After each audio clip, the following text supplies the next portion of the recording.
Bahagi 1. Ako si Rico, 40 taong gulang, negosyanteng lagi nang nasa himpapawid ang oras at kung minsan parang mas kilala ko ang himig ng mga eroplano kaysa sa tibok ng puso ng sarili kong asawa. Sa pasaporte ko, sunod-sunod ang selyo. Singapore, Tokyo, Bangkok, Dubai. At itong linggong ito, Hong Kong. Sa bahay sa Quezon City, naiwan si Lara at ang anak naming si Ino, 8 taong gulang, mahilig sa robot at kung paano gumagana ang mga bituin. Pa, tanong niya bago ako umalis. Bakit laging may paalam ang trabaho mo? Napangiti ako, binigyan siya ng yakap at sinabing para may mas magandang hey hello pag-uwi. Pero sa pagitan ng paalam at hello, hindi ko na mawari kung saan na napapako ang salita. Gabi bago ang biyahe, namuhi sa akin ang alarma. Sa kusina, habang isinisilid ko sa maleta ang mga polo at sapatos na itim, humigop si Lara ng tsaa. Walang imik. May mga salitang matagal nang hindi umaabot sa pagitan naming dalawa. Hindi dahil naglalaho ang pagmamahalan, kundi dahil nasisingitan ito ng takdang oras, ng presyo ng dolyar, ng mga oras na hindi nagtutugma ang antok at gising. Hinalikan ko ang kanyang noo at tinanggap ang katahimikang ang ibig sabihin marahil ay ingat o baka sana dito ka na lang. Umaga ng alis, puti ang liwanag sa naya. Amoy bagong gising, nakape at pagod na paglalakbay. Sa gate, nag-scroll-an ko sa email. 3 ipapakitang prototype sa isang retail chain sa Chimshatsui. 2 tanghalian na kailangang harapin, isang gabing pwedeng ihandog sa sarili kung hindi sumobra ang pagod. May pag-alingaw ang mga anunsyo sa siling. Sumakay ako sa eroplano na parang pumasok sa tubo ng oras, huminga sa pagitan ng ulap at lupa, at ibinaba ng kapalaran sa paliparan na may karatulang pamilyar, Kas Hong Kong International Airport. Umaga sa lungsod. Malamig ang hangin sa Cheklapkok. Kinuha ko ang carry-on, sumakay sa Airport Express at pinanood ang mga bintana. Kung paanong ang dagat ay umiikot sa bakal, kung paanong ang araw ay humihiwa sa salamin ng mga gusali. Sa Central, nagliparan ang mga tao, tumpak ang mga hakbang, parang sinukat ng metronom. Nag-MTR ako papuntang Chimshatchui, lumabas sa Exit H at sinalubong ng neon at umuusok na hininga ng lungsod. Ang hotel ko ay nasa likod ng Nathan Road, maliit na lobby, mabait ang receptionist, malinis ang linen. May libreng 2 bote ng tubig na parang 2 mata na nakamasid sa akin habang inaayos ko ang mga dokumento sa mesa. 10:30 ang unang pulong. Sa conference room ng isang kilalang department store, pinakita ko ang mga sample, mga minimalist na organizer, bagong disenyong travel case na gawa sa recycled polycarbonate. Mga kulay na Urban Fog at Dawn Steel ang pangalan. Maayos ang talakayan, nagsalubong ang aming English at tawa, nagpalitan ng calling card at nagkanya-kanyang "We'll be in touch." Paglabas ko, sinalubong ako ng liwanag sa Canton Road. Tila mas magaan ang langit kapag may naitawid kang plano. Pero sa loob ko, may liit ng lungkot na parang batong lagi ko nang dala. Tanghali, ulan. Bandang 2:00, nagbabanta ang ulap. Umikot ako sa mga eskinita, papuntang Austin Road para mananghalian. Sa kanto, may maliit na karinderya ng konji na may signage na may mga litrang chino at isang katagang pamilyar, as silog combinations. Sa loob may amoy ng luya at sabaw. Umorder ako ng plain congee, salted fish, fried rice, at cold milk tea. Umupo ako sa mesa malapit sa salamin at pinanood ang kalyeng nagsisimula ng magkandirit sa unang patak ng ulan. Doon ko siya unang nakita. Isang Filipina, marahil late 20s o early 30s, naka-uniform na beige, may ID holder, bit-bit ang payong na default. Basa ang laylayan ng kanyang palda, parang inabot ng bigla ang buhos. Sumulyap siya sa menu, tumingin sa pitaka, saka huminga ng malalim. Yung hinga ng isang taong kailangang pumili sa pagitan ng sabaw at pamasahe. Papalabas na sana siya nang mahulog ang coin purse niya. Gumulong ito sa sahig, huminto malapit sa paa ko. Miss, sabi ko, pinulot ko, inabot sa kanya. Nalaglag! Napatingin siya at sa kanyang mga mata may pagod na marunong nang umiti.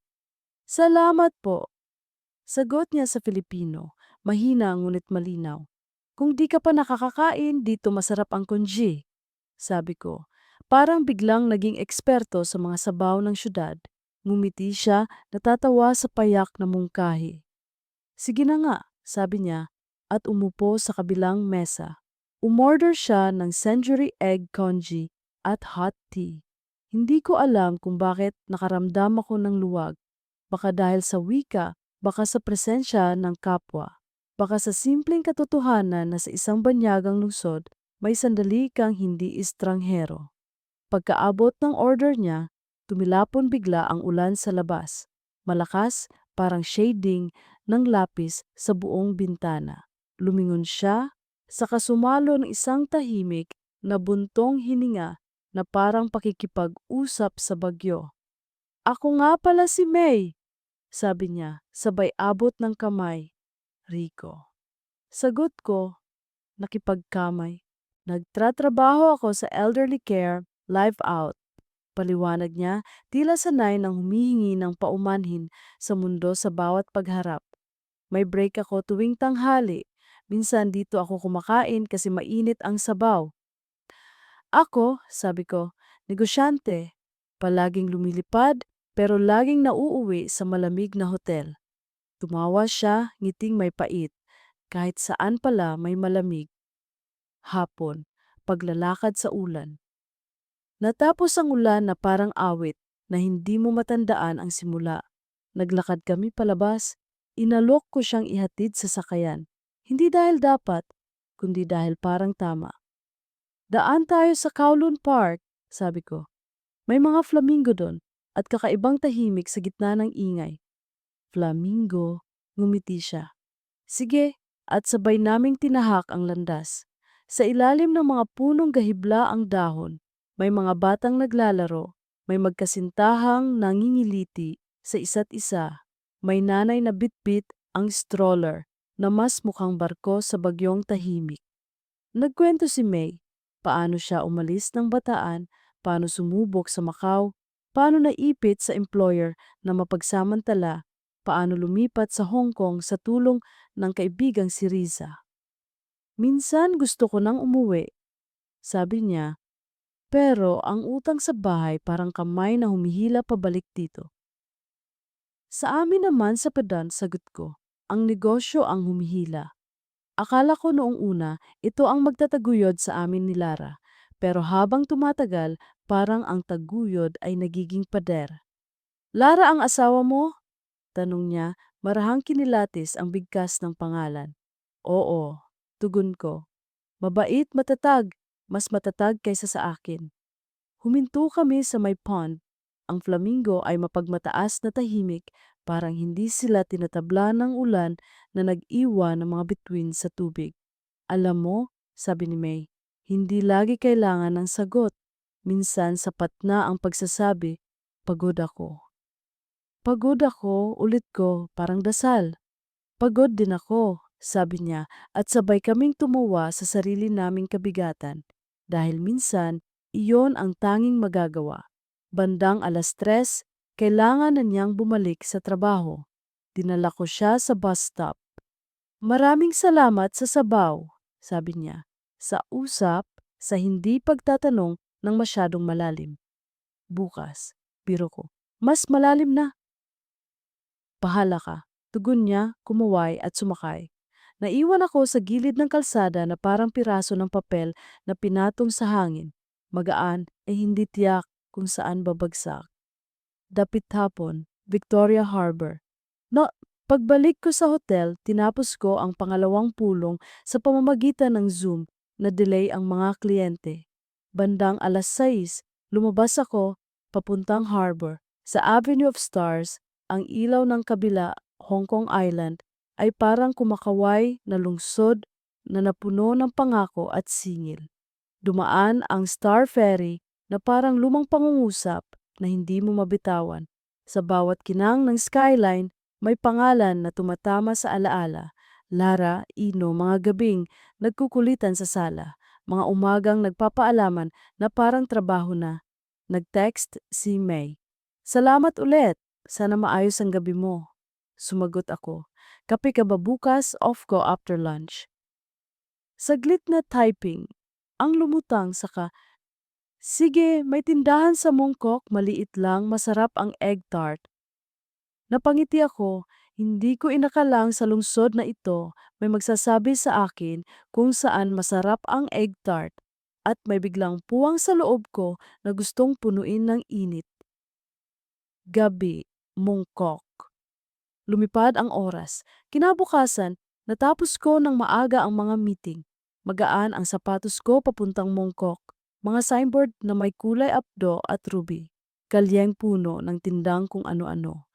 Pamilyang naglalakad at himig ng boses na sanay sa tawad. Sa isang eskinita, natagpuan ko ang maliit na kapihan. 3 mesa sa loob, 2 mesa sa labas, baristang may suot na itim na apron at ngiting pulso. Nandoon si May, may dalang payong kahit maaraw. Sanay na, sabi niya, pinikit ang mata, inamoy ang kape. Parang Pilipinas din dito minsan, magulo pero may lambing.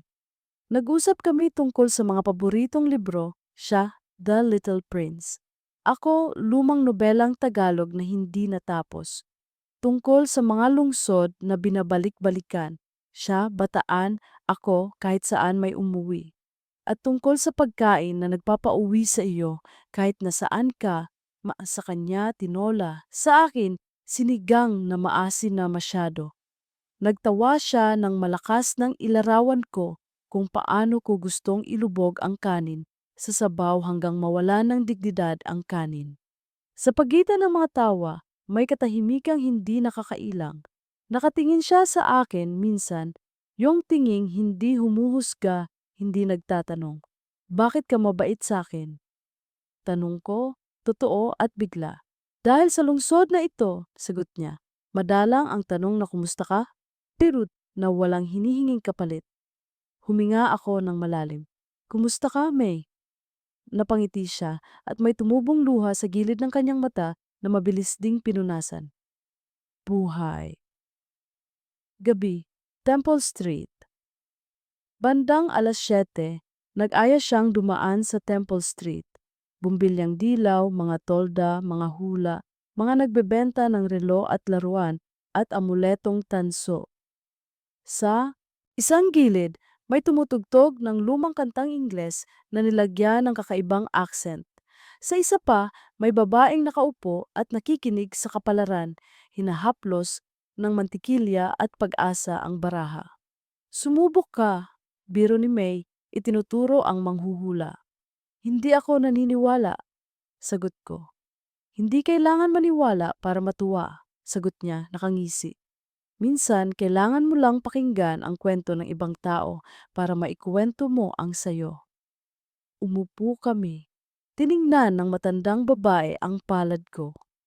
Malayo ang lakad, sabi niya sa putol-putol na Filipino. Malayo ang puso. 2 pintuan, 2 ilaw. Isa ang mas maliwanag pero mas malamig. Isa ang mas madilim pero may apoy. Tama na, sabi ko. Nakatawa pero ramdam ko ang kilabot na hindi pa ako handang kilalanin. Sumakay kami ng minibus pabalik habang umuugoy ang sasakyan sa likulikong kalsada. Dumikit ang balikat ni May sa balikat ko.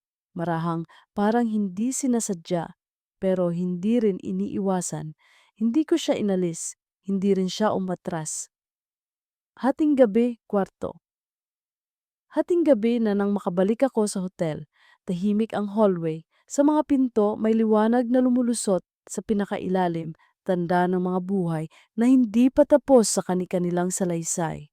Binuksan ko ang pinto. Inilapag ko ang telepono sa mesa, tumingin sa salamin at unang beses sa ilang buwan, nakita kong may kakaibang liwanag ang mata ko. Hindi dahil sa tagumpay ng pitch, kundi dahil may nakinig sa akin na hindi kailangang kumbinsihin. Tumunog ang telepono. Mensahe mula kay Lara. Kamusta flight? Na-deliver mo ba yung prototype? Si Ino, may quiz bowl bukas. Siya na ang nagpaalala sa sarili niya. Proud ako sa kanya. Sana nandito ka. Nag-type ako ng mahabang sagot. Binura, nag-type ulit, nagbura. Sa huli, ipinadala ko lang. Mahal ko kayo. Babalik ako agad matapos ang meeting. Isinara ko ang ilaw, nagbukas ng lampshade. Sa katahimikan, may katok sa pinto. 2 beses mahinahon. Binuksan ko. Nakatayo sa tapat si May, hawak ang payong, yung payong na iniwan ko pala sa mongkok. Akala ko, sabi niya, bukas ko na ibabalik. Pero malayo ang bukas para sa mga bagay na hindi naman mabigat ibalik ngayong gabi. Salamat, sabi ko, at saglit akong naparamdamang wala sa eroplano ang oras. Nakatayo lang kami, ilang pulgada ang hangin sa pagitan namin ay parang pahinang hindi namin tinitindigan. Ding! Tumunog ang elevator sa dulo ng koridor. Sumilip ang liwanag at may 2 aninong lumitaw mula roon, isang bellman at isang babaeng may dalang carry-on na kilalang kilala ko. Kahit sa anino pa lang, si Lara. Napasapo si May sa bibig, bahagyang napaatras, hawak pa rin ang payong. Nanigas ang lalamunan ko. Si Lara, nakasuot ng asul na coat na paborito niya kapag may malamig na aircon, tumigil sa tapat ng room number ko, tumingala at ngumiti. Hindi pa nakikita ang mukha kong nakabulaga sa bungad, ngiting nakareserba sana para sa sorpresang balak niyang gawin. Surprise! Bulong niya nang magtama ang mga mata namin at saka tumigil ang tingiti sa labi niya nang makita si May sa gilid ko, hawak ang payong. Ang basang aninong hindi niya inilaan sa eksenang ito. Ang hangin sa hallway ay kumulubot, humaba ang gabi, at ang oras ay nagkulong sa pagitan naming tatlo. Ako ang asawang naglakbay para ibalik ang hello, at ang babaeng unang kumumusta sa akin nang walang hinihingi kapalit. Sa dulo ng pasilyo, muling nagsara ang elevator at nagsimula ang tunog ng isang kwentong hindi ko na kayang takbuhan. Bahagi 2. Nakangiti si Lara, ngunit iyon ay ngiting nakapako sa ere, hindi umabot sa kanyang mga mata. Nakita ko kung paano dahan-dahan itong naputol nang tumingin siya kay May. Nahawak pa rin ang payong na para bang iyon ang tanging sandigan niya sa mga sandaling iyon. Ako na may nanatiling nakatayo, parang estatwang, biglang nalimutan ang layunin ng pagkakatayo. Ang tibok ng puso ko ay umalingaw-ngaw sa hallway. Mas malakas kaysa sa tunog ng elevator na sumara ilang segundo bago nagkita ang 2 mundong pinili kong paghiwalayin. Rico, mahinang tawag ni Lara. Sa boses niya may halong gulat at pagtataka. May halong sugat din na bagamat hindi pa buo, alam kong magsisimula ng bumuka. Si May ay mabilis na nagbigay galang. Pasensya na po, sabi niya marahang yumuko. Naibalik ko lang po yung payong ni Rico. Umalis na po ako. At bago pa man ako makasagot, mabilis niyang tinahak ang pasilyo. Halos hindi sumayad sa sahig ang mga yapak. Naiwan akong nakatulala, hawak ang hiningang, parang hindi ko alam kung dapat ko bang lunukin o iluwa. Si Lara ay humarap sa akin na natili sa bungad ng pinto. Ang kanyang mga mata ay nagtanong ng libong bagay, ngunit wala ni isang salitang lumabas. Hindi siya sumigaw, hindi siya nagtanong ng, "Sino yon?" o "Ano to, Rico?" Nakakatakot pa nga sapagkat ang katahimikan ay mas mabigat kaysa anumang sigaw na pwede niyang ibato. "Pasok ka muna." Mahina kong sambit, boses na halos hindi marinig sa kwarto ng hotel.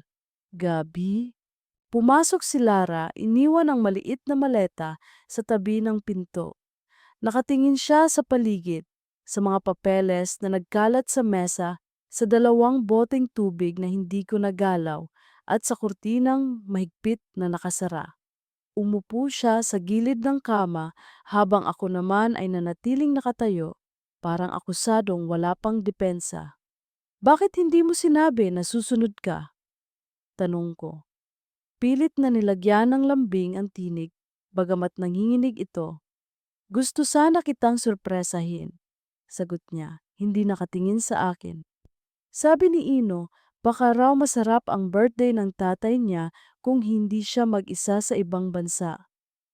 Parang tinusok ng karayom ang dibdib ko. Oo nga pala, birthday ko bukas. Sa dami ng pagod at biyahe, nakalimutan kong may araw na inilaan ng mundo para ipaalala sa akin kung kailan ako isinilang.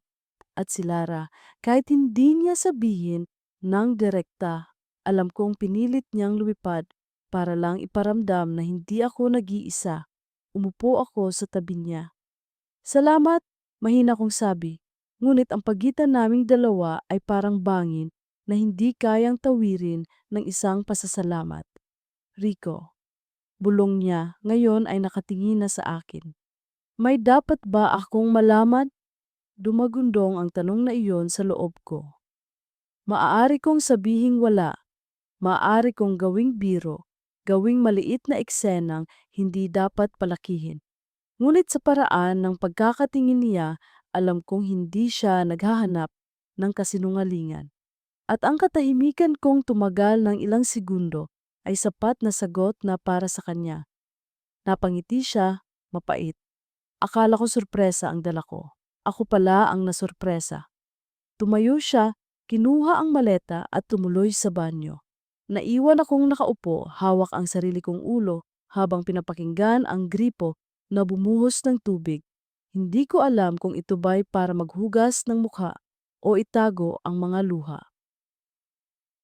Umaga. Pagdiriwang na walang saya.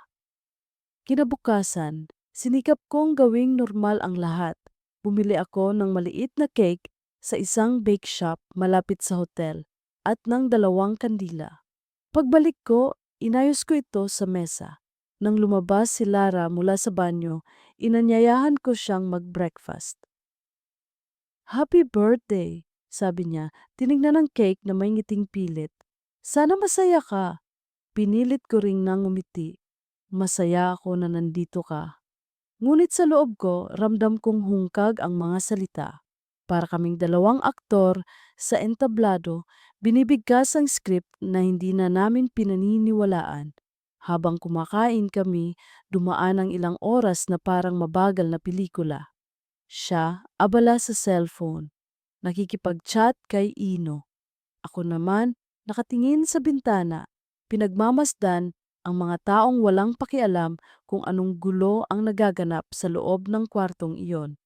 Bandang 10:00, nagpaalam siya. Mag-shopping muna ako, may mga pasalubong akong bibilhin para kay Ino. Hindi ko siya pinigilan. Alam kong kailangan niya ng espasyo at marahil ako rin. Tanghali, muling pagkikita. Habang nakaupo ako sa lobby ng hotel, biglang dumating si May, nakasuot ng simpleng blusa at maong, hawak ang payong. Nagulat siya nang makita ako roon. Rico, mahina niyang sambit. Pasensya na talaga kagabi. Hindi ko alam na may darating pala. It's not your fault. Agad kong sagot, marahang pinutol ang kanyang salita. Ako ang may pagkukulang. Umupo siya sa tabi ko, bahagyang lumayo upang hindi kami mapansin. Kung gusto mo, hindi na ako magpapakita. Baka mas makasama pa sa'yo. Tumingin ako sa kanya sa mga mata niyang puno ng kabutihan at sugat. May, ikaw ang nagpaalala sa akin na buhay pa ako. Na kaya ko pang ngumiti kahit sa gitna ng pagod. Hindi ko kayang sabihin, wala kang halaga. Tahimik siya at sa kanyang mga mata, nakita ko ang pagkikibaka. Pero may asawa ka, bulong niya. At narito siya, alam ko, at iyon ang masakit. Naampo hapon ang regalo. Pagbalik ni Lara, dala niya ang mga pasalubong, mga laruan, tsokolate, at damit para kay Ino.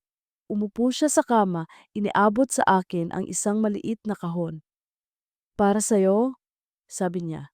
Binuksan ko at nakita ko ang isang relo. Hindi mamahalin, ngunit simple at eleganteng bagay na alam kong ako lang ang makaka-appreciate. Para maalala mo kung anong oras na dapat umuwi, biro niya, ngunit sa ilalim ng biro may talim. Salamat, sabi ko, hinaplos ang relo. Nagpatuloy siya, Rico, mahal kita. Pero kung hindi mo na kaya, sabihin mo. Hindi ako mananatili sa relasyon na ako lang ang lumalaban. Nalaglag ang salita niya sa akin na parang batong itinapon sa lawa, gumawa ng mga alon na wala akong kontrol. Gusto kong sabihin, hindi, kaya ko pa.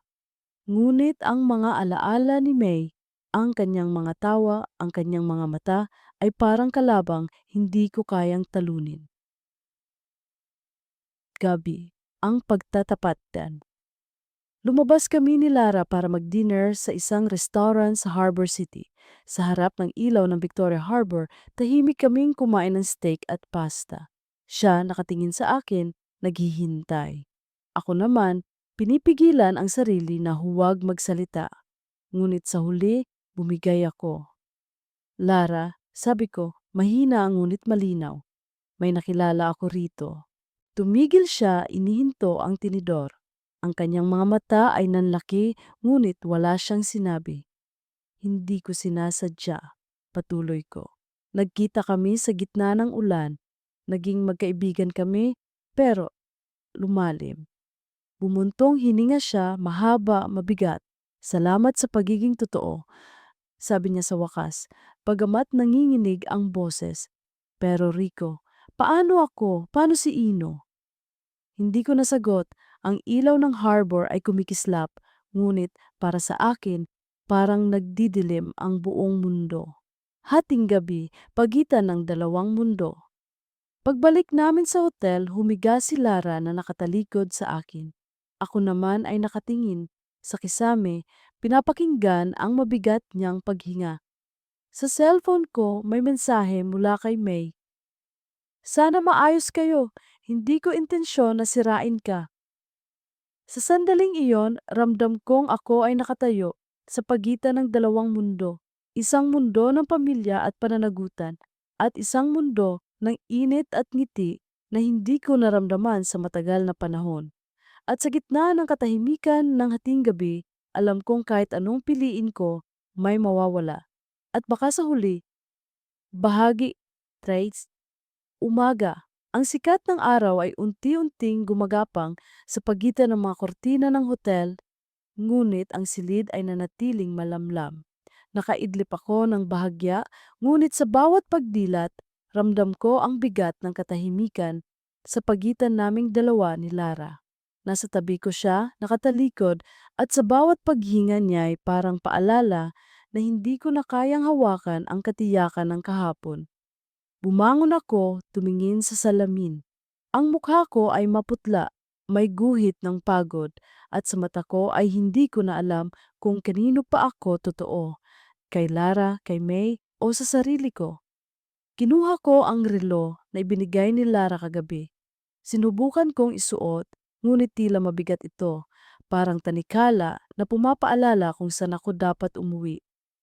May meeting ka ba ulit ngayon? Andat, tanong ni Lara, biglang bumangon. Walang emosyon sa boses niya. Wala na. Tapos na lahat kahapon. Pwede na akong magpahinga, sagot ko. Tumango siya ngunit hindi tumingin. Magpapasyal ako. Gusto kong makita ang ladies market. Doon daw mura ang mga laruan. Si Ino siguradong matutuwa. Gusto mo samahan kita? Tanong ko. Bagamat alam kong baka tanggihan niya. Ngumiti siya ng pilit. Hindi na. Mas mabuti sigurong mag-isa ako para may oras kang mag-isip. Wala na akong nagawa kundi tumango. At bago siya lumabas ng silid, hinarap niya ako at muling nagtanong ng parehong tanong na hindi ko kayang sagutin. Rico, kaya mo pa ba tayong ilaban? Hindi ko nasagot. At ang katahimikang iyon ay parang kutsilyo na muling bumaon sa pagitan naming dalawa. Tanghali, muling paglapit. Pagkaalis ni Lara, lumabas ako ng hotel, dala ang bigat ng konsensya at ang pangungulila na hindi ko maintindihan. Naglakad ako sa mga akalyeng puno ng tindahan, mga neon sign, mga amoy ng street food, at ingay ng mga taong nagmamadali. Sa gitna ng lahat ng iyon, naramdaman kong para akong kaluluwang naglalakad ng walang direksyon. Tumunog ang cellphone ko. Isang mensahe mula kay May. Break ko ngayon. Kung gusto mong magkape, nandito ako sa lumang tea house malapit sa Jordan Road. Nag-atubili ako. Alam kong mali. Alam kong bawat oras na lumalapit ako kay May ay parang paglalakad sa gilid ng bangin. Ngunit ang puso ko'y nag-udyok na puntahan siya. Pagdating ko sa tea house, nakita ko siya sa loob. Nakaupo sa maliit na mesa, hawak ang isang tasa ng mainit na tsaa. Sa mukha niya, may ngiti na may halong pagod, ngunit doon ko naramdaman ang init na matagal ko nang hindi nararamdaman sa piling ng iba. Akala ko hindi ka darating, sabi niya. Ni hindi ko alam kung tama bang nandito ako. Sagot ko, umupo sa tapat niya. Hindi lahat ng mali ay walang halaga, tugon niya, at doon ko napagtanto kung gaano kalalim ang sugat na dala rin niya. Nagkwentuhan kami tungkol sa mga simpleng bagay, trabaho niya, mga pasyente niyang inaalagaan, mga pangarap na matagal na niyang isinantabi. Gusto ko sanang maging nurse noon, sabi niya, pero naipit ako sa pangangailangan ng pamilya, kaya eto dito ako napadpad. Ako naman, nagkuwento tungkol kay Ino, kung paano siya laging nagtatanong ng mga bagay na wala pa akong sagot, kung paano siya palaging may baong kwento tuwing uuwi ako. Habang nagsasalita ako, napansin kong lumambot ang tingin ni May. Mahal na mahal mo siya, sabi niya. Oo, sagot ko. Siya ang dahilan kung bakit ako humihinga. Ngumiti siya, ngunit sa likod ng nangiti ay may lungkot. Sana may ganoong dahilan din ako. Hapon, ang unang yakap. Pagkatapos naming kumain, naglakad kami palabas ng tea house. Umiinit na ang araw ngunit mahina pa rin ang hangin. Dumaan kami sa isang maliit na parke. Naupo kami sa isang lumang bangko sa ilalim ng puno. Tahimik kami ng ilang sandali. Parehong nag-iisip kung bakit kami narito, kung saan kami dadalhin ng gabing ito. Rico, mahinang sabi ni May, alam kong hindi ako dapat maging dahilan ng pagkalayo mo sa pamilya mo. Pero sa tuwing magkasama tayo, nararamdaman kong hindi ako mag-isa. At tumingin ako sa kanya. Sa kanyang mga mata, nakita ko ang sarili kong kalungkutan. At bago ko namalayan, hinawakan ko ang kanyang kamay. Hindi siya umatras. Sa halip, siya mismo ang humigpit ng hawak. Sa gitna ng katahimikan ng hapon, sa ilalim ng puno na saksi sa aming mga sugat, yumakap siya sa akin. Isang yakap na puno ng pangunawa, ng pagnanasa, at ng takot. Ang yakap na iyon ang unang pag-amin sa pagitan naming dalawa na may higit pa sa pagkakaibigan. Gabi, ang pagbabalik ni Lara. Pagbalik ko sa hotel, nadatnan ko si Lara na nakaupo sa gilid ng kama, nakatingin sa sahig. Nakatabi sa kanya ang isang paper bag na puno ng mga laruan at pasalubong. Tingin mo matutuwa si Ino dito? Tanong niya, pilit na ngumiti. Oo, sigurado, sagot ko. Ngunit sa kanyang mga mata, alam kong ramdam niya na may ibang iniisip ang isip ko. Hindi na niya kailangan ng kumpirmasyon. Ang katahimikan naming mag-asawa ay unti-unti nang nagiging kulungan. Rico, bulong niya, may iniingatan ka bang hindi ko alam? Hindi ako nakasagot at sa katahimikan kong iyon, narinig ko ang sariling puso kong humihingi ng paumanhin, ngunit walang salitang lumabas. Hating gabi, ang mensahe. Habang natutulog si Lara, nakahiga akong gising, hawak ang cellphone. Tumunog ito, isang mensahe mula kay May. Salamat sa araw na ito. Kahit bawal, kahit mali, salamat sa pakiramdam na may kasama ako. Tinitigan ko ang screen ng matagal. Gusto kong sagutin, gusto kong burahin, gusto kong itapon ang telepono.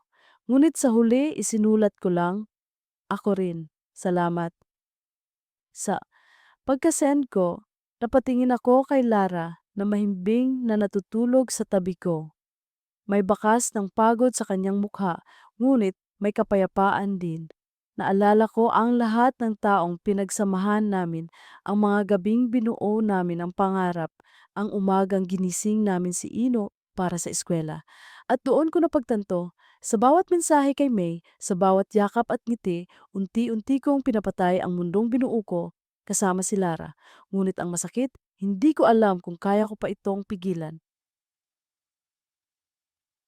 Twist ng gabi. 2:00 na ng madaling araw, biglang tumunog ang cellphone ko. Isang tawag mula sa numerong hindi ko kilala. Dahan-dahan kong sinagot, baka magising si Lara. Hello? Mahina kong tanong. Si Rico ba ito? Isang boses ng lalaki mula sa kabilang linya. Matigas, malamig. Oo, sino to? Kaibigan ako ni May, sagot niya.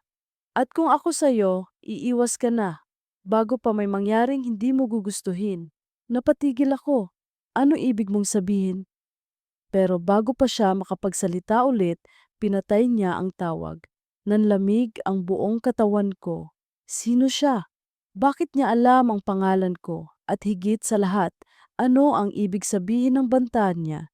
Habang nakahiga ako, tinitigan ko si Lara at naisip ko, baka ito na ang simula ng pagkawasak hindi lamang ng pamilya ko. Bahagi. For nang gabing iyon, halos hindi ako nakatulog. Ang bawat tiktak ng relo na ibinigay ni Lara ay tila humahabol sa akin. Parang paalala na may oras lang akong natitira bago tuluyang mabunyag ang lahat ng lihim. Paulit-ulit kong iniisip ang tawag na natanggap ko. Sino ang lalaking yon? Bakit niya alam ang pangalan ko? At higit sa lahat, bakit siya nagbabala tungkol kay May? Habang nakahiga ako sa tabi ni Lara na mahimbing pa ring natutulog, naramdaman kong unti-unting kumakapit ang kaba sa aking dibdib. Alam kong may darating na unos, pero hindi ko pa alam kung saan manggagaling ang unang kidlat. Umaga, pag-iiwas. Kinabukasan, maaga akong bumangon. Lumabas ako ng hotel para maglakad sa paligid ng Kowloon. Maaga pa, kaya't hindi pa gaanong matao ang mga kalsada. Habang naglalakad ako, pilit kong pinapakalma ang sarili. Ang huni ng mga ibon at ang malamig na simoy ng hangin ay hindi sapat para takpan ang bigat sa isip ko. Nag-text si May. Good morning, Rico. Ingat ka ngayon. Napahinto ako. Gusto kong sumagot pero hindi ko alam kung paano. Ang imahe ng lalaking tumawag kagabi ay bumabalik sa akin. May kaba sa loob ko na baka siya'y bantay ng bawat kilos ko. Baka isang maling sagot lang ay ikapapahamak naming dalawa. Kaya't sa huli, pinili kong hindi mag-reply. Pagbalik ko sa hotel, nadatnan ko si Lara na naghahanda. Nakasuot siya ng simpleng blouse at jeans handang mamasyal. Ngumiti siya, pilit ngunit magaan. Rico, samahan mo naman ako ngayon para kahit isang araw man lang maramdaman ko na kasama kita. Napayuko ako. Oo, sasamahan kita. Sa unang pagkakataon mula nang dumating siya, naramdaman kong gusto kong bumawi. Pero sa loob-loob ko, alam kong hindi ako malaya. Dahil sa bawat ngiti ni Lara, may anino ni May na sumusulpot sa alaala ko.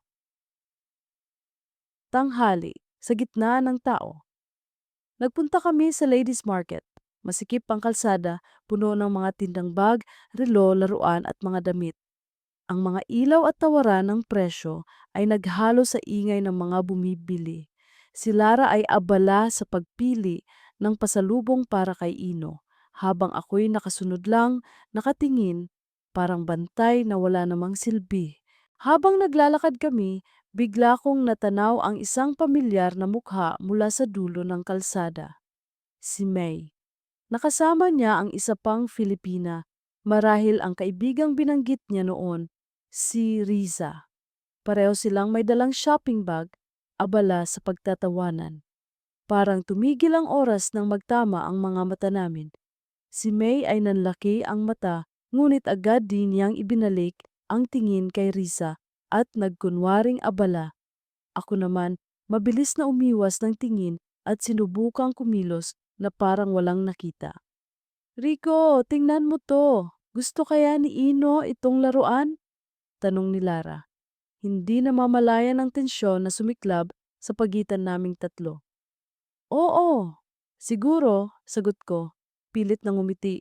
Ngunit ramdam ko ang pawis na tumutulo sa aking batok, kahit malamig ang hangin. Hapon, ang pagdududa.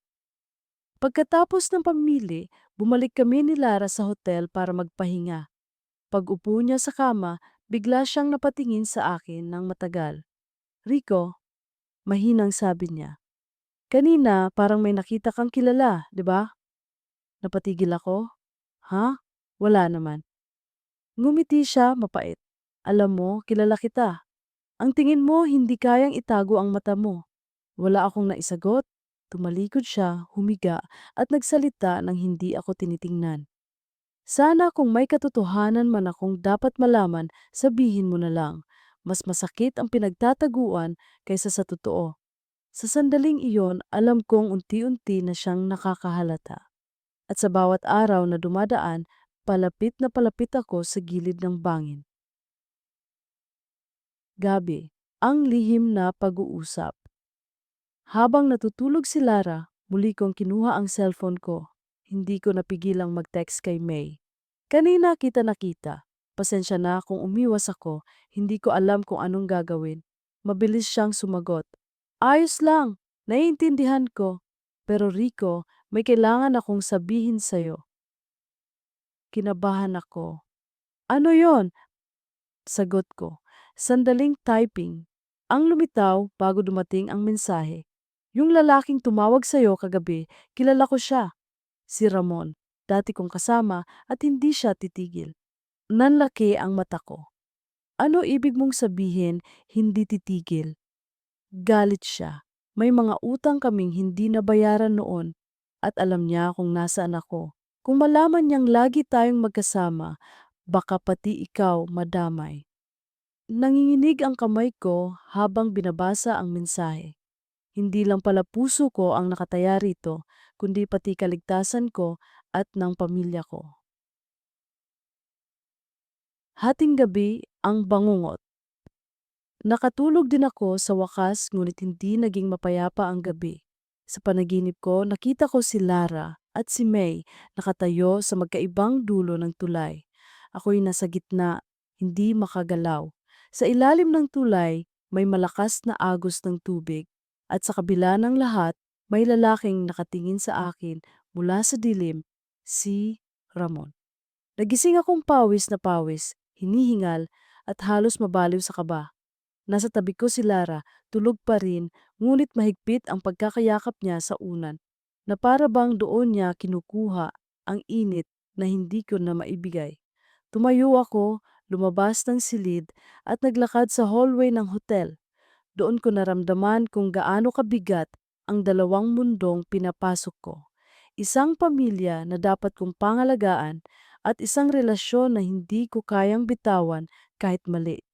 Sa malayo, may ilaw ng elevator na biglang bumukas. Lumabas ang isang lalaking nakaitim na jacket, may daladalang maliit na bag. Hindi ko kilala, ngunit nang magtama ang aming mga mata, may kakaibang kilabot akong naramdaman. Agad siyang lumakad palayo at ako na may bumalik sa kwarto, pinilit na paniwalaing baka imahinasyon ko lang ang lahat. Ngunit sa loob ko, alam kong ang bangungot ko ay nagsisimula ng maging realidad. Umaga. Ang desisyon. Pagising ko, naghanda na si Lara para sa flight niya pabalik ng Pilipinas. Ayokong abalahin ka pa, sabi niya pilit ng umiti. May trabaho ka pa dito. Ako na lang ang uuwi kay Ino. Gusto kong sabihin, samahan ko siya. Gusto kong sabihin huwag muna siyang umuwi. Pero sa halip, Yumakap lang ako sa kanya. Mag-ingat ka. Sabihin mo kay Ino na mahal ko siya. Tumango siya at bago siya lumabas ng pinto, tumingin siya sa akin ng diretsuhan. Rico, kung may pipiliin ka man, sana siguraduhin mong hindi mo pagsisisihan. At umalis siya, dala ang bigat na iniwan ko sa kanya. Tanghali, ang pagbabalik kay May. Matapos ang pag-alis ni Lara, agad akong nag-text kay May. Kailangan kitang makausap. Ngayon. Nagkita kami sa isang maliit na kapihan malapit sa Mongkok. Doon ko siya muling nasilayan. Nakaupo, hawak ang tasa ng kape, at sa kanyang mukha ay ang bakas ng takot at pangungulila. Rico, bulong niya, hindi na ako mapakali. Si Ramon, nakita ko siya kanina sa may bus stop. Sinusundan niya ako. Nanlaki ang mata ko. Kailangan mo bang umalis dito? Uuwi ka na lang ba ng Pilipinas? Umiling siya. Hindi ganun kadali. Wala akong mauuwian doon. Dito na ang lahat. Pero kung kaya mo akong tulungan, baka may pag-asa pa. Habang nakatingin ako sa kanya, ramdam ko ang bigat ng desisyon na kailangan kong gawin. Ang pagtulong kay May ay maaring maglagay sa akin sa panganib. Ngunit ang pagtalikod sa kanya ay parang pagpatay sa isang bahagi ng sarili ko. At sa sandaling iyon, alam kong hindi na simpleng pagtataksil ang pinasok ko. Ito'y laban sa nakaraan ni May, laban sa mga multong dala niya, at laban sa mga kahinaan kong matagal ko nang tinatago. At sa likod ng lahat, nakatago si Ramon. Tila aninong handang lumitaw sa oras na hindi ko inaasahan. Bahagi, Fibu. Maulap ang langit ng araw na iyon para bang may kasamang babala ang bawat ulap na nagkukubli sa araw. Nasa loob kami ni May ng maliit na kapihan sa Mongkok. Kahit maingay sa paligid, mga estudyanteng nagtatawanan, mga manggagawang nagmamadaling uminom ng kape bago pumasok muli sa trabaho. Para sa akin, tahimik ang lahat. Ang bawat tibok ng puso ko ay tila nakikipag-agawan sa tunog ng mga tasa at kutsara. Rico, mahina ang tinig ni May habang hawak niya ang tasa ng kape, nanginginig ang kanyang mga daliri. Hindi ko alam kung saan ako tatakbo. Lahat ng sulok na puntahan ko, may anino ni Ramon. Sigurado ka bang siya talaga ang nakita mo? Tanong ko. Pilit na hinahagod ng boses ko ang kaba niya. Tumango siya. Kilala ko ang lakad niya, ang tingin niya, walang pagkakamali. Umiling ako, pinipigilan ang sariling galit. Hindi kanya dapat ginaganyan. Hindi kanya pag-aari. Napatingin si May sa akin at sa kanyang mga mata ay may halong takot at pag-asa. Pero Rico, kaya ba kitang idamay dito? May pamilya ka. Kung malaman ni Ramon na lagi tayong magkasama, hindi lang ako ang madadamay. Hindi ko na natiis, hinawakan ko ang kanyang kamay sa ibabaw ng mesa, pinisil ito ng mahigpit. Kung may haharapin ka, haharapin natin pareho.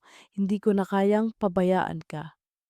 Tahimik siyang tumingin sa akin at doon ko nakita ang unang patak ng luha na pilit niyang itinatago.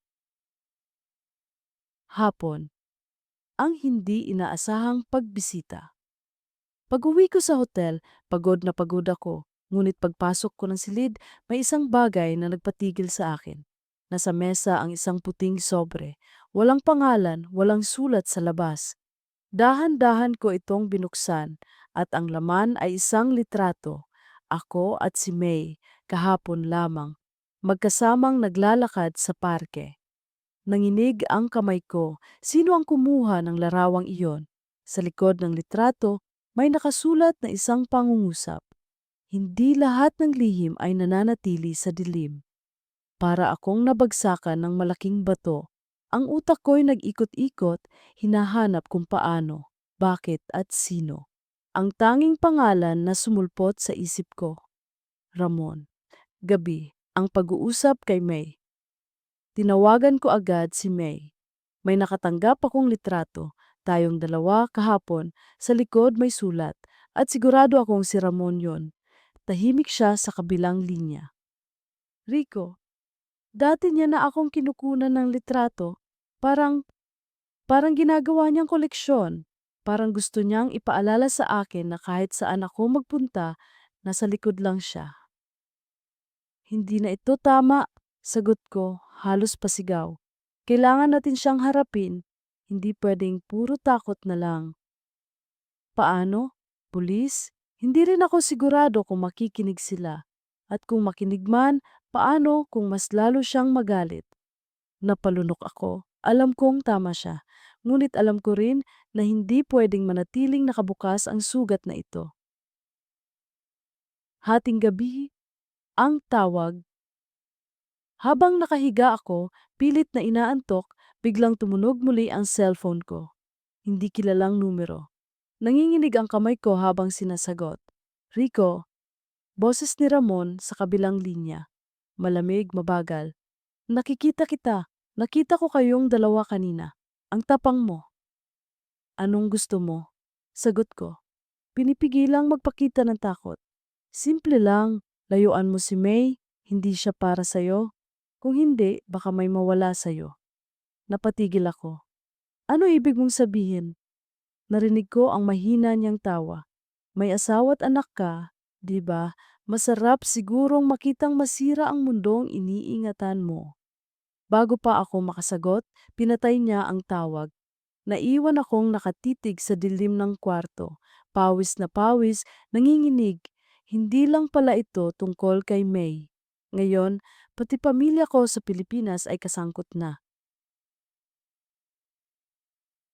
Umaga, isang balitang nakapagpayanig. Kinabukasan, tumawag si Lara mula sa Pilipinas. Masaya ang boses niya, walang kamalay-malay. Rico, dinala ko si Ino sa school kanina. Tuwang-tuwa siya sa laruan na binili natin. Sabi niya, excited siyang magkwento sa'yo. Ngumiti ako, ngunit pilit. Salamat Lara, ingat kayo palagi. Bakit parang may mabigat sa boses mo? Tanong niya bigla. Wala, pagod lang, sagot ko. Ngunit sa loob-loob ko, naninigas na ang sikmura ko. Paano kung totoo ang banta ni Ramon? Paano kung dumating siya sa Pilipinas or may paraan siyang saktan ang pamilya ko mula rito? Tanghali, ang pagkikita. Nagkita kami ni May muli sa isang maliit na kapihan sa tabi ng simbahan. May lungkot sa kanyang mukha, halatang hindi nakatulog. Rico, baka mas mabuti kung itigil na natin to. Baka tama si Ramon, pamilya mo ang nakataya. Umiling ako. May, hindi kita iiwan kahit anong mangyari. Pero paano si Lara? Paano si Ino? Kung masaktan sila dahil sa akin, kaya mo bang tanggapin? Natahimik ako. Hindi ko alam ang isasagot, ngunit alam kong hindi ko rin kayang sabihin iiwan ko siya. Sa huli, inabot ko ang kamay niya. Magtiwala ka. Hahanap ako ng paraan. Gabi ang anino. Pag-uwi ko, naglakad ako sa koridor ng hotel. Tahimik ang paligid, tanging tunog ng elevator at ilang yabag sa malayo ang naririnig. Ngunit, nang papalapit na ako sa pinto ng silid ko, may naramdaman akong kakaiba. Parang may nakatingin sa akin. Paglingon ko, nakita ko ang isang lalaking nakasuot ng itim, nakatayo sa dulo ng hallway. Hindi ko makita ang kanyang mukha, ngunit ramdam ko ang bigat ng kanyang titig. Ramon, bulong ko sa sarili ko. Ngunit bago pa ako makalapit, bigla siyang naglakad papalayo at nawala sa sulok ng pasilyo. Mabilis kong binuksan ang pinto ng kwarto at pumasok. Ikinandado ito. Dumikit ako sa likod ng pinto, habol hininga. Sa sandaling iyon, ramdam kong tuluyan na akong nahulog sa bitag. Isang laban na hindi ko pinili, ngunit hindi ko na rin matakasan. Hating gabi, ang mensaheng hindi ko inaasahan. Habang nakahiga ako, muli kong binuksan ang cellphone ko. Isang bagong mensahe ang pumasok. Galing kay Ramon, isang litrato, si Lara at si Ino, nasa harap ng bahay sa Pilipinas. Nasa school uniform si Ino, hawak ni Lara ang kanyang kamay, at may nakasulat na caption, "Ang pamilya mo nasa mga mata ko na." Para akong nabingi, halos mabitawan ko ang telepono. Ang kaba ay umakyat mula sa tiyan hanggang sa lalamunan at ang utak ko'y sumabog sa takot. Ngayon, hindi na lang ako at si May ang nakataya. Pati ang pinakamahalagang bahagi ng buhay ko, ang pamilya ko, ay hawak na rin ng taong iyon. At sa dilim ng hating gabi, alam kong bahagi 6. Hindi ko na alam kung paano ko hahawakan ang cellphone na nanginginig sa aking palad. Ang litrato ni na Lara at Ino na malinaw na kinunan sa mismong tapat ng bahay namin sa Pilipinas ay parang apoy na lumalamon sa lahat ng lakas ko. Ang caption na iniwan ni Ramon, "Ang pamilya mo nasa mga mata ko na," ay hindi na isang babala lamang. Isa na itong tuwirang pagbabanta. Napaluhod ako sa gilid ng kama, pawis na pawis, nanginginig ang mga kamay. Ang mga oras na nakalipas, lahat ng pagdududa, lahat ng lihim, ngayon ay tinatapatan ng isang panganib na hindi ko inasahan. Hindi na lang ito tungkol sa pagtataksil o sa dalawang mundong pinasok ko. Ngayon, nakataya ang buhay ng pamilya ko. Umaga. Ang pagpapanggap. Kinabukasan tumawag si Lara. Masigla ang kanyang tinig, walang kamalay-malay sa panganib na nakalambitin sa ulap. "Rico, naihatid ko na si Ino sa school." Ang saya niya kasi sabi ko, tatawag ka raw mamaya para makipag-usap sa kanya. Ngumiti ako kahit hindi niya nakikita. Pinilit kong gawing matatag ang tinig ko. "Oo, tatawag ako. Sabihin mo kay Ino na excited akong marinig ang kwento niya." "Pero Rico," biglang seryoso ang tono ni Lara. Parang may mga taong nakatayo sa kanto kaninang umaga. Hindi ko sila kilala, nakatitig lang. Siguro namamalikmata lang ako. Nalamig ako, ngunit mabilis kong pinigil ang boses ko. "Baka mga kapitbahay lang yon, Lara. Huwag kang mag-alala. Basta ingat ka palagi." Hindi ko kayang iparamdam sa kanya ang takot.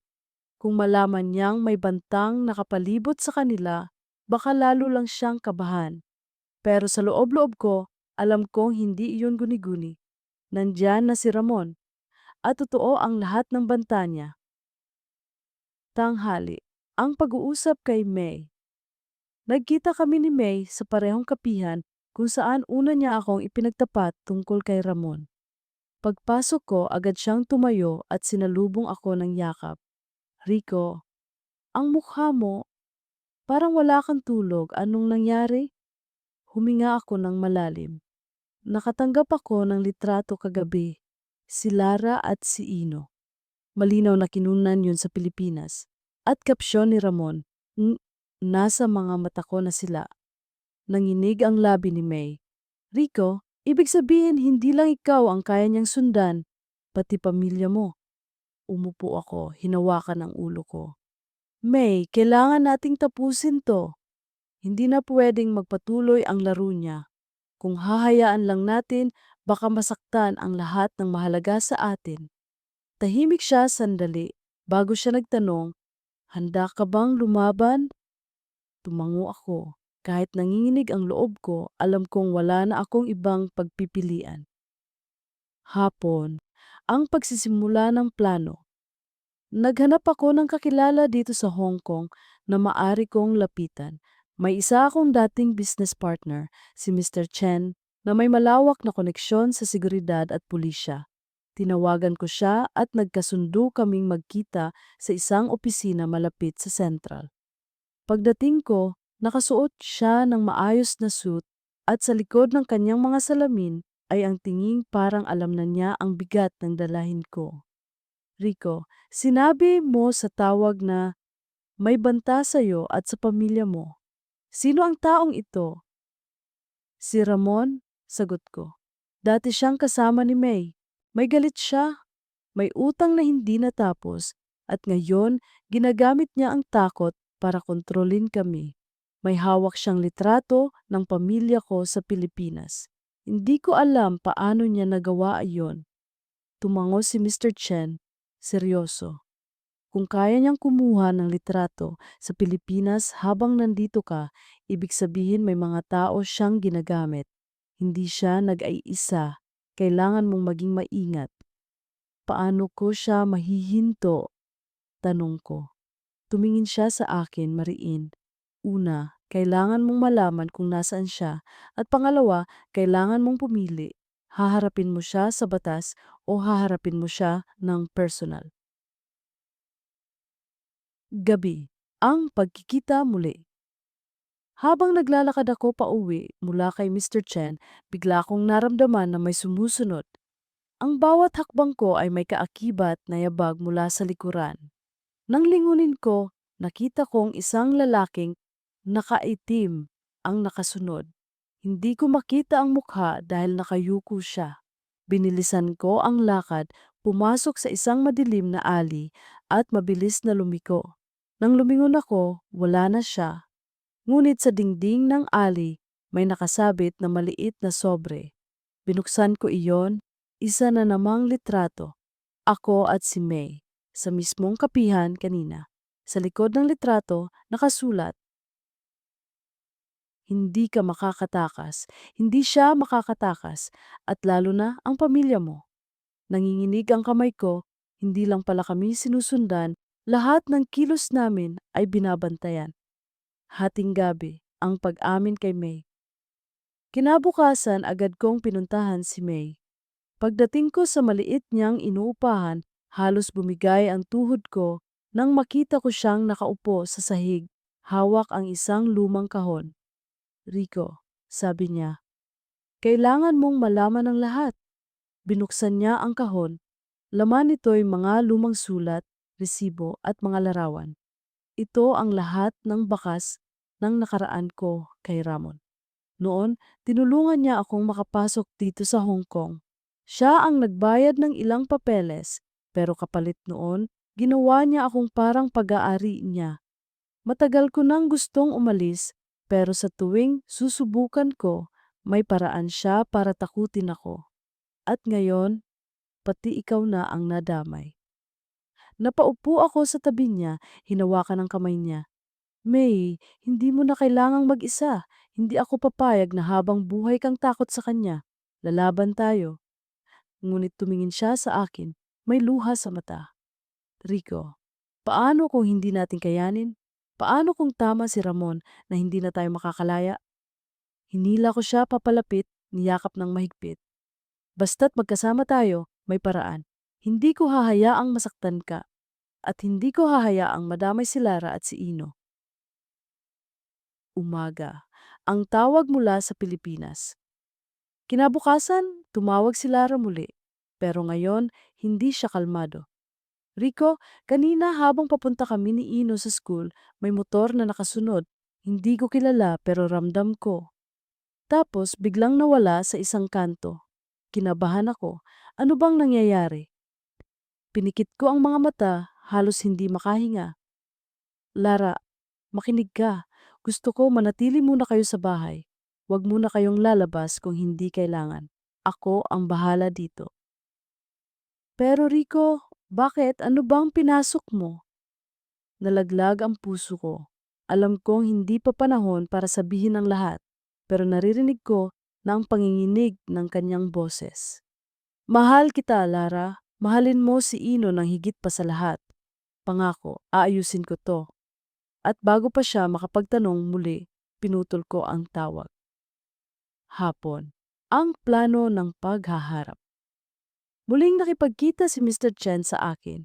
Sa harap ng mesa, inilatag niya ang ilang dokumento at litrato. Na-trace na namin, si Ramon ay madalas magpalipas ng oras sa isang lumang warehouse sa may Hung Hom. Doon siya nagtatago. Kung gusto mong tapusin ito, doon mo siya haharapin. Tumango ako. Nanginginig ang loob ko, pero buo na ang pasya. "Kasama ko si May," sabi ko, dahil ito ay laban niya rin. Tumingin si Mr. Chen, mariin ang titig. "Kung haharapin mo siya, siguraduhin mong handa ka. Dahil kapag sumabak ka rito, wala nang balikan." gabi, sa harap ng panganib. Pagkatapos ng lahat ng paghahanda, kasama ko si May sa isang maliit na taxi patungong Hong Hom. Sa bawat pag-ilaw ng poste sa gilid ng kalsada, kita ko ang takot at tapang na nagsasabay sa mukha niya. Rico, mahina niyang sabi, hawak ang kamay ko. Kung hindi tayo makaligtas, salamat. Salamat sa lahat ng oras na pinadama mo sa akin na mahalaga ako. Walang kung, sagot ko, mariin. Makakaligtas tayo at pagkatapos nito makakalaya ka na. Ngunit habang papalapit kami sa warehouse, hindi ko maiwasang maramdaman ang malamig na kilabot. Dahil alam kong sa loob ng dilim na iyon, naghihintay si Ramon at ang kanyang mga mata na kanina pa nakamasid, handang sumira sa parehong mundo na pilit kong pinaglalaban. Bahagi 7. Ang taxi na sinakyan namin ni May ay huminto ilang metro bago makarating sa lumang warehouse sa Hong Hom. Madilim ang paligid, tanging mga malalablong ilaw sa poste at ang anino ng mga bakal na gusali ang makikita. Ang simoy ng hangin ay mabigat, amoy kalawang at lumang langis. Parang bawat huni ng hangin ay may kasamang banta. Rico, bulong ni May habang nakadungaw sa bintana ng taxi, mahigpit ang kapit sa aking braso. Sigurado ka ba dito? Baka hindi na tayo makalabas ng buhay. Hinawakan ko ang kamay niya. May, wala na tayong ibang pagpipilian. Habang patuloy tayong nagtatago, mas lalo lang tayong ginagapos ni Ramon. At habang hindi siya tumitigil, mas lalo kong nararamdaman ang panganib para kina Lara at Ino. Tahimik siyang tumango at sabay kaming bumaba ng taxi. Pinakawalan ko ang driver na halatang nagtataka kung bakit sa ganoong kadilim na lugar kami bumaba. Pagpasok sa dilim. Habang papalapit kami sa warehouse, napansin kong nakabukas ang malaking pintuan, bahagyang gumagalaw sa hangin. Ang tunog ng bakal na bumabangga sa sahig ay nakakaantig ng kaluluwa. Naghaplit ako ng flashlight mula sa bulsa at sinindihan yon. Agad na bumungad ang malawak na espasyo. Mga lumang kahon, sirang kasangkapan, at mga aninong parang kumikilos sa bawat sulok. Halika, sabi ko kay May, hawak pa rin ang kamay niya. Ngunit bago pa kami makalapit sa loob, isang malalim at nakakalokong tinig ang umalingaw-ngaw. Rico. Napahinto ako. Kilala ko ang boses na iyon. Malamig, mabagal, puno ng yabang. Si Ramon. Matapang ka ring dumating, dagdag niya. Akala ko'y itatago mo na lang ang sarili mo sa likod ng pamilya at negosyo mo. Pero heto ka, dala-dala ang babae. Mula sa dilim, unti-unting lumitaw si Ramon. Matangkad siya, payat ngunit matikas, may dalang maliit na kutsilyo na tila pinaglalaruan lang niya sa kanyang daliri. Sa bawat hakbang niya, ramdam ko ang bigat ng kanyang presensya. Ang pag-uusap na naglalantad. Ramon, mariin kong sabi, itigil mo na to. Kung may utang man si May, ako na ang haharap. Pero layuan mo ang pamilya ko. Natawa siya, malalim at nakakaasar. Pamilya mo. Ang maganda mong asawa si Lara at ang inosenteng anak si Ino. Nakakatuwang makita silang masaya habang hindi nila alam na bawat galaw nila ay nasa akin na. Hayop ka! Sigaw ko, humakbang ng 1 metro palapit. Pero tinaas ni Ramon ang kutsilyo, ngumiti. Isang hakbang pa, Rico, at baka may masamang mangyari. Hindi mo ba naisip na kaya kong pindutin ang isang tawag lang at boom, mawawala lahat ng mahal mo? Nanginginig ang kamay ko, ngunit sinubukan kong panatilihin ang boses ko. Ano ba talaga ang gusto mo, Ramon? Lumapit siya, nakatitig kay May. Simple lang. Gusto kong ipaalala sa kanya na wala siyang karapatang maging masaya. Hindi matapos-tapos ang utang niya sa akin, hindi pera, Rico. Utang na loob, at hanggang sa huli, akin siya. Naramdaman kong lumapit si May sa tabi ko, nanginginig ang boses. Ramon, tigilan mo na ako. Hindi mo ako pag-aari. Matagal na akong bumitaw sa'yo. At kahit kailan, hindi na ako babalik. Saglit na natigilan si Ramon at ang kanyang mga matay kumislap ng galit. Ang biglaang pagsalakay.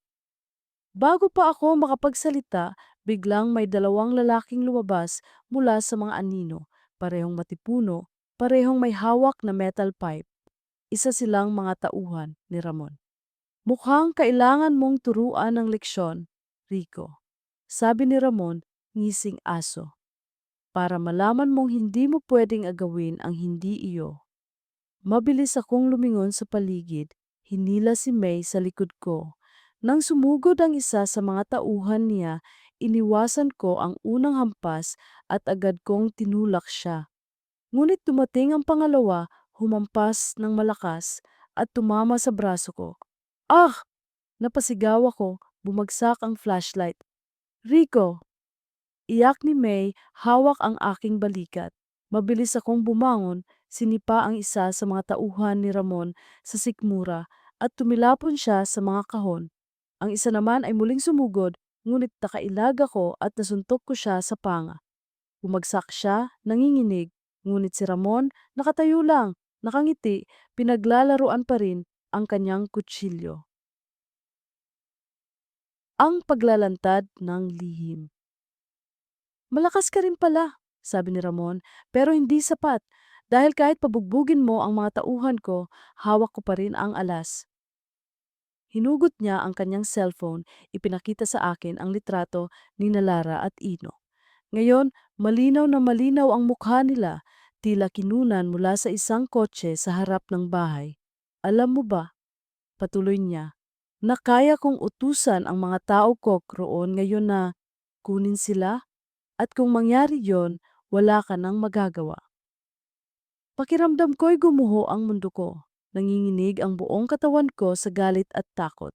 Ngunit sa loob ng isip ko, may isang tinig na bumubulong. Kung hindi ko siya haharapin ngayon, mas lalo kaming magiging bihag. Ramon, mariin kong sabi, hindi mo sila madadamay. Ako ang kaharapin mo. Ang pagputok ng galit. Mabilis akong sumugod, iniiwasan ang kutsilyong hawak niya. Natamaan ko siya sa panga at natumba siya sa sahig.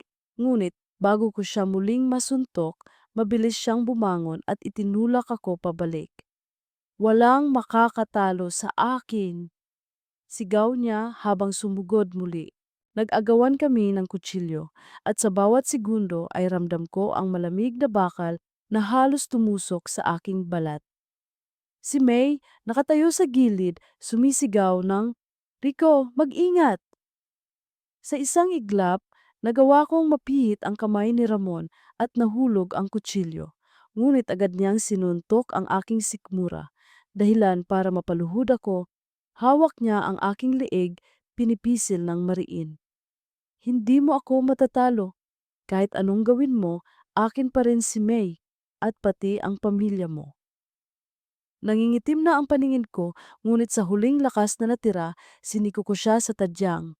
Napabitaw siya at agad kong sinuntok ng todo ang kanyang mukha. Bumagsak siya, duguan ang labi, humihingal. Ang pagdating ng ilaw. Biglang may mga malalakas na sirena mula sa labas. Dumating ang mga pulis, sinamahan ng ilang tauhan ni Mr. Chen. Pumasok sila sa warehouse, bit-bit ang kanilang mga ilaw at armas. Freeze! Police!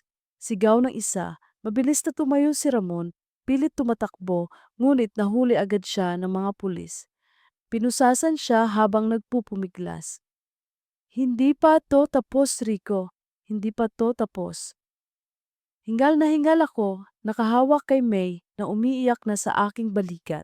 Ang dalawang tauhan ni Ramon ay dinakip din, parehong sugatan. Lumapit si Mr. Chen, nakatingin sa akin. Mabuti at tumawag ka sa akin. Sinundan namin ang galaw niya mula nang huli tayong nagkita. At ngayon tapos na. Ang katahimikan. Pagkatapos ng bagyo, lumabas kami ni May mula sa warehouse at sa unang pagkakataon sa napakaraming araw, nakaramdam ako ng bahagyang ginhawa. Ang hangin sa labas, malamig pa rin, ngunit may kasamang pag-asa. Rico, bulong ni May. Salamat. Kung wala ka, baka hindi na ako nakalabas sa impyerno ni Ramon. Hinawakan ko ang kanyang kamay at sa kanyang mga mata ay nakita ko ang kalayaan na matagal na niyang inaasam. Ngunit kasabay nito, naramdaman ko rin ang bigat ng realidad na habang ligtas kami ngayon, hindi ibig sabihin ay natapos na ang lahat. Dahil sa bawat hakbang kong palayo sa warehouse, ramdam kong mas lalong lumalim ang sugat na iniwan ng gabing iyon. Isang sugat na hindi ko alam kung kailan tuluyang maghihilom. At sa isipan ko, iisa lang ang tanong, paano ko haharapin ang pagbabalik sa mundong iniwan ko? Kay Lara at kay Ino nang hindi dala ang bigat ng mga lihim na ito? Bahagi 8. Umaga pagkatapos ng kaguluhan sa Hunghom, parang may hangin na nakapasok sa dibdib ko na matagal nang nagkukulong doon. Ngunit hindi iyon ginhawa, isa iyong malamig na simoy na nagpapaalala na kahit naaresto si Ramon, hindi nangangahulugang wala ng aninong nakadikit sa mga yapak namin. Nasa istasyon kami ng pulis, bitbit ang mga pahayag at larawan, hawak ni Mr. Chen ang folder na puno ng ebidensya.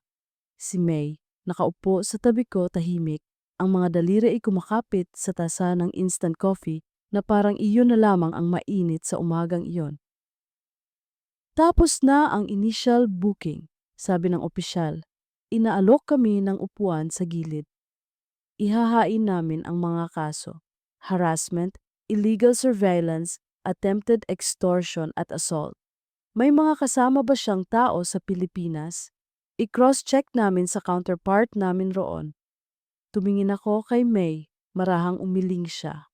Wala kaming siguradong pangalan, wika ko. Pero may litrato siyang ipinadala galing sa tapat ng bahay namin. Ibig sabihin, may kasabwat. Ilalagay namin sa alert, tugon ng opisyal. Kausap na rin namin ang immigration para sa protective measures kay Miss May. Bumuntong hininga si May at sa wakas ay kumawala ang panginginig sa bibig niya. Salamat, Ania, halos pabulong. Napahawak ako sa balikat niya. Marahan, hindi para angkinin, kundi para ipaalam na hindi siya mag-isa sa paglabas ng pinto ng impyerno. Bandang 11:00, lumabas kami sa istasyon.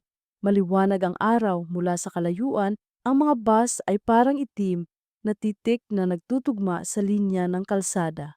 Nagtungo kami sa isang NGO para sa mga migrant worker na inirekomenda ni Mr. Chen.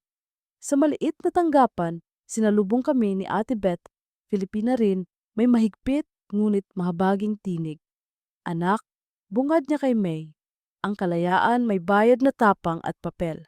Maipapaloob namin ang pangalan mo sa programa ng shelter. May libreng counseling at legal aid. Kung gusto mo ring mag-training sa caregiving na may scholarship, maari kang mag-apply. Pero ngayong linggo, dito ka muna. Ligtas dito. Tumango si May. Nakita ko kung paano gumuhit ang pagod at pag-asa sa iisang linya sa kanyang mukha. Hinawakan ko ang table edge, parang ako ang may kailangan ng sandalan. Ate, sabi ko, handa akong tumulong sa anumang gastusin. Tumingin si Ate Beth sa akin at ngumiti, hindi mapanghusga. Makakatulong ang anumang mabuting kusa. Pero tandaan mo rin, Rico, ang tulong na walang panghihingi ng kapalit ang tunay na tulong. Umupo kami sa lounge ng NGO.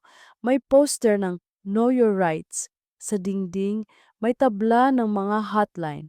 Bandang tanghali, binigyan nila si May ng maliit na kwarto. Babalik ako mamayang hapon, sabi ko.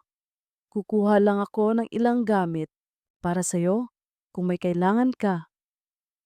Salamat, tugon niya. Huwag kang mag-alala, kaya ko na huminga ng kaunti. Naglakad ako palabas papuntang MTR. Sa loob ng tren, sumasabay ang mukha ni Lara at ni Ino sa salamin ng bintana. Pilantik ng ngiti ng bata sa gitna ng tanong.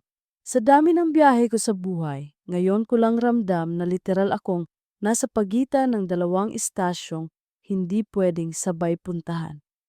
Hapon sa harbor. 3:00 ng hapon, nagkita kami ni May sa promenade. Sa harap namin, kumikislap ang dagat na para bang binubura niya ang anumang bakas ng kagabi. Humihip ang hangin, maamo at ang mga bangkang dumaraan ay parang mga pangungusap na kumpletong-kumpleto. Walang dagdag, walang kulang. Dito muna ako, sabi ni May, nakatingin sa kabilang pampang. Ngayong gabi lilipat ako sa shelter. Si Ate Beth na ang bahala. Hindi kita iiwan, sagot ko, tahimik. Rico, dilingon niya ako. May sasabihin ako. Huminto siya. Hinayaang dumulas ang ilang segundo sa pagitan namin. Si Riza. Kaibigan mo? Tumango siya mabigat. Siya ang nagbenta ng lokasyon ko kay Ramon. Naglaro ang kilay ko sa gulat. Itinuloy niya nanginginig. Sa umpisa, akala ko proteksyon siya.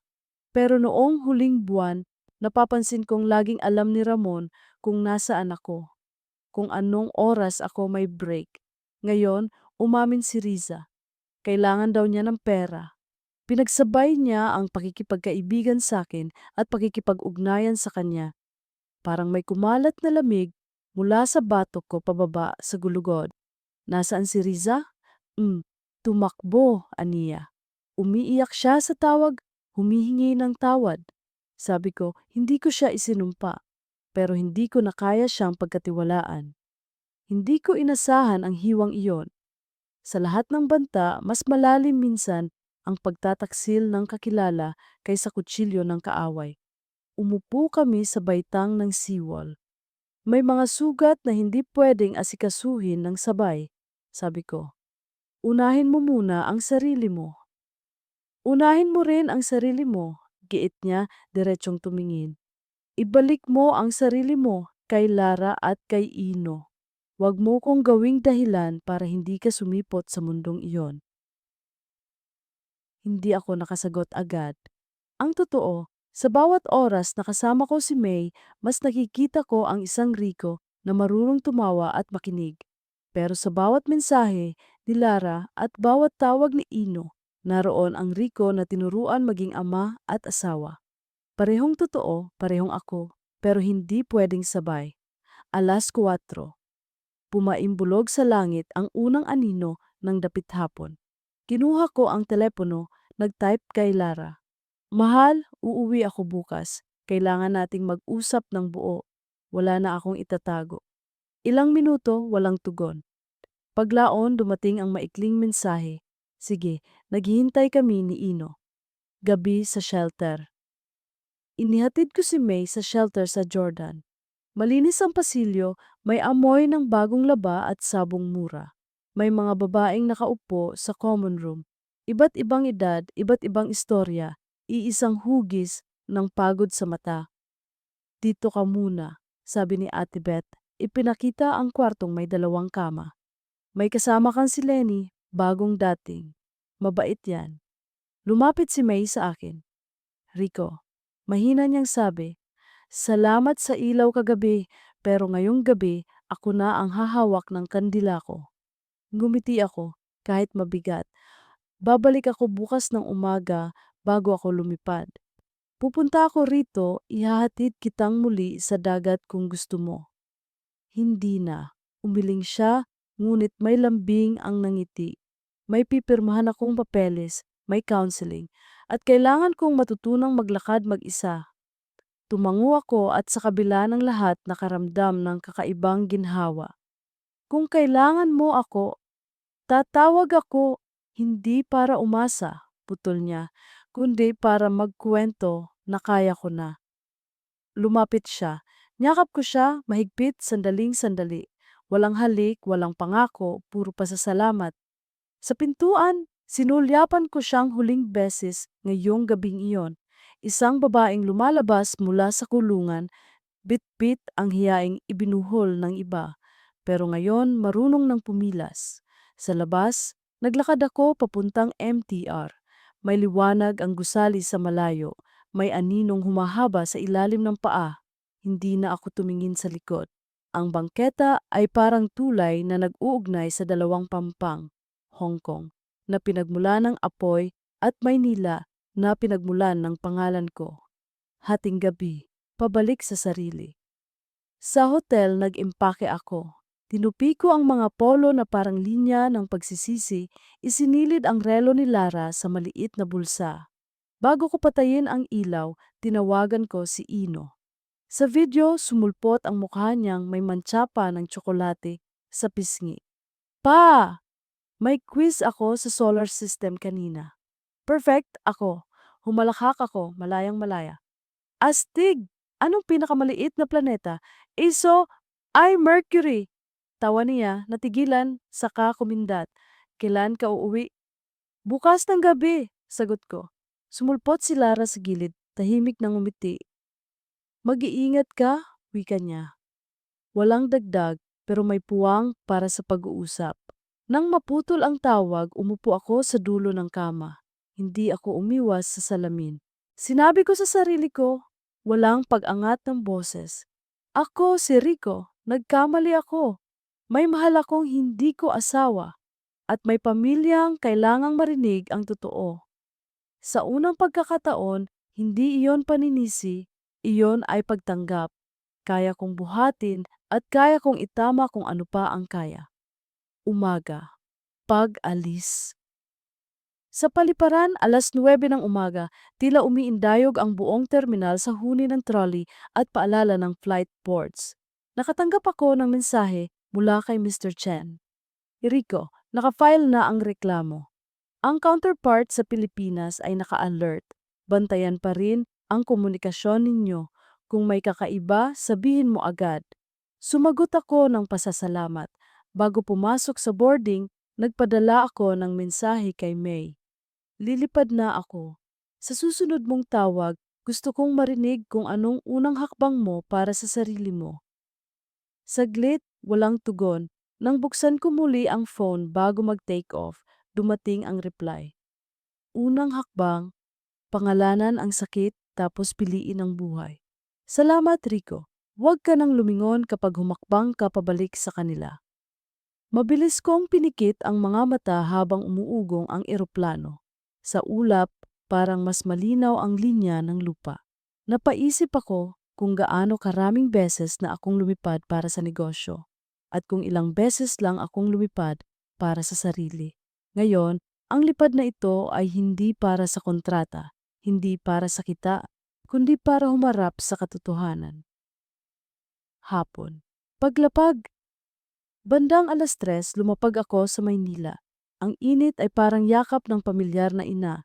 Sumakay ako ng taxi pa uwi. Bawat poste, bawat punong akasya sa kanto, parang nagsasabing, nandito ka na. Bago bumaba, napansin ko ang maliit na bangkang papel sa gilid ng upuan. Ginawa marahil ng batang sakay bago ako. Itinaas ko sinipat at ngumiti. May mga bagay pa lang kayang lumutang sa ulan. Sa harap ng bahay, huminga ako ng malalim. Binuksan ko ang gate at sa pinto sumalubong si Ino, tumatakbong parang rocket. Pa! Yakap niya sa baywang ko, walang pag-aalinlangan, walang tanong. Sumunod si Lara, dahan-dahan, walang galit sa mukha, pero wala ring nakatagong saya. Mag-uusap tayo, sabi niya. Tumango ako. Gabi, pagharap, umupo kami sa mesa kung saan madalas kong iniwan ang baong resibo at planong biyahe. Ngayon, walang papel, walang props, tanging tinig at katotohanan. Ibinuhos ko ang lahat, kung paano nagsimula sa konji at ulan, kung paanong ang pagod ay nakatagpo ng sandalan, kung paanong ang sandaling iyon ay tumubo at lumalim, kung paanong sumunod ang banta. Ikinuwento ko si Ramon, ang mga larawan. Ang gabing nakipagbuno ako sa dilim, ang tulong ni Mr. Chen at ng mga pulis, ang shelter si Ate Beth at si Riza. Walang iniwasan. Si Lara ay nakinig, minsan ay napapikit, minsan ay napailing, pero hindi niya ako pinutol.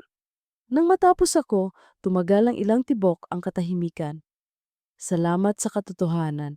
Aniya sa huli, paos. Masakit, parang napunit ang tela ng mga taon.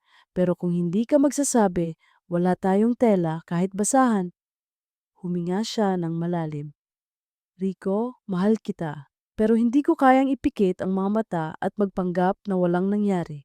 Kailangan kong alagaan ang sarili ko, si Ino at ako. Siguro, lumunok siya, siguro kailangan muna nating maghiwalay ng bahay. Hindi para takasan, kundi para hilumin ang sarili. Hindi ko alam kung saan hahantong iyon, pero iyon ang kaya kong piliin ngayon. Hindi ako sumingit para ipaglaban ang dati. Tumango ako, mabigat pero tiyak.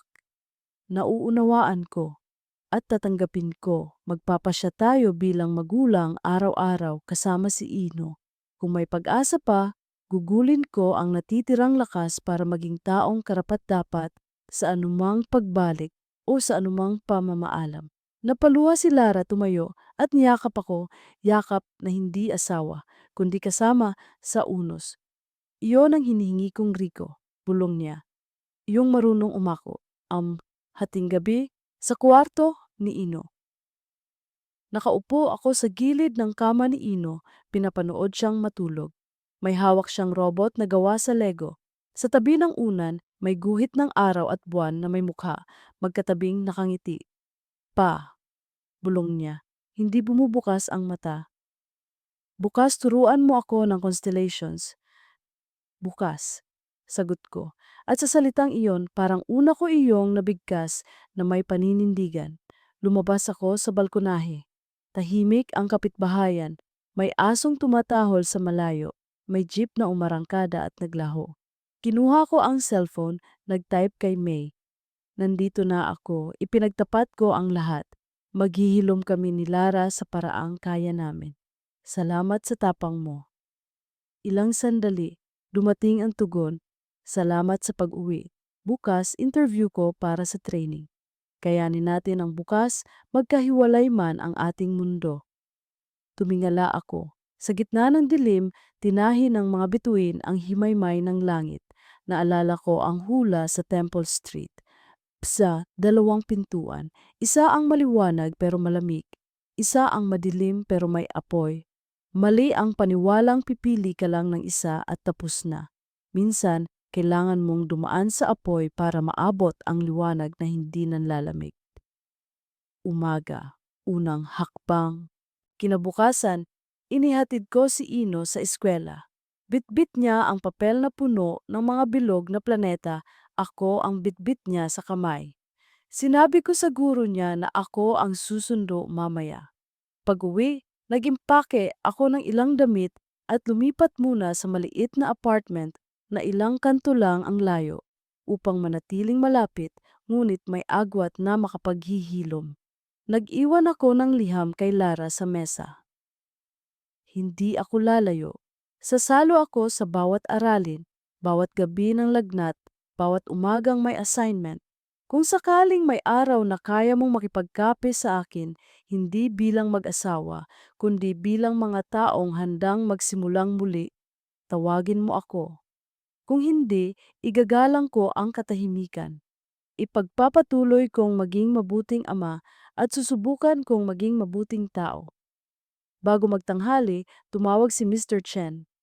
Nakako-ordinate na sa Pilipinas, sabi niya. Walang galaw ang nakitang koneksyon ni Ramon roon simula kagabi.